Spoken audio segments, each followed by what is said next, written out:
ইসমাইল রে, আমি তো তোর একটু পরে জবাই দিব বাবা, তুই তো আল্লাহর কাছে চলে যাবি।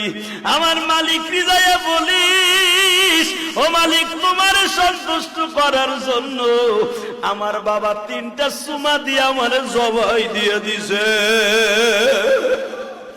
কত আদর করে বাবাই সুমা দেয়। আজকে যারা বাপ হারায় ফেলছ, বাবার সুমার কথা ভুলে যায় না বাবা। বাবার এক একটা সুমা কিন্তু, বাবার এক একটা কিস কিন্তু জান্নাতের নেয়ামত। সঙ্গে সঙ্গে বলে ইসমাইল রে, তাহলে আর দেরি করা যায় না, ওঠ পাহাড়ের উপরে। বাজান ইব্রাহিম আলাইহিস সালাম লম্বা ছিল আপনার আমার হাতের 14.5 হাত। আল্লাহু আকবার বলেন। 14.5 হাত লম্বা মানুষটা বাজান কয়েক কদম দিয়া পাহাড়ের উপরে উঠলেন, যেখানে শোয়াইছে ইসমাইলকে। ওই জায়গাটা এখনো মিনার করা আছে। ইসমাইল যখন শোয়া দিবে, মাজার থেকে বাজান বেড়ায় 22-23 হাত লম্বা একটা 22-23 হাত লম্বা একটা রশি,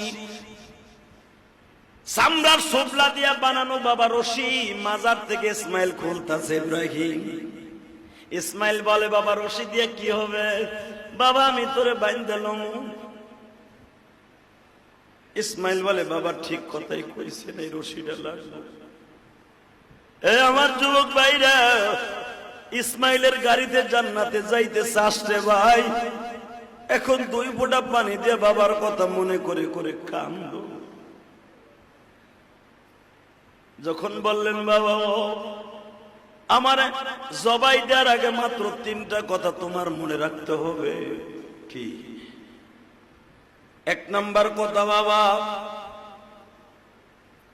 তুমি আমারে জবাই দেওয়ার আগে এই জামাটা খুলে ফেলবা। কেন? ভিতরে যে গেঞ্জিটা সেটাই যথেষ্ট। কেন? বাবা তুমি আমার এই জামাটা আমার মায়ের কাছে পৌঁছে দিও।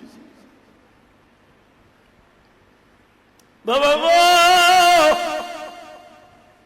যদি জামাই রক্ত মাখা অবস্থায় দাও, আমার মা বেশি কষ্ট পাইব।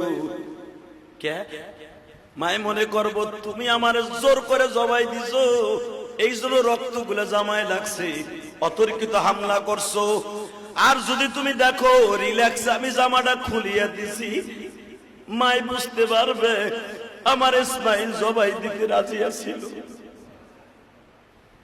বাবা এই জামাটা কেন আমার মার কাছে দিবা জানো?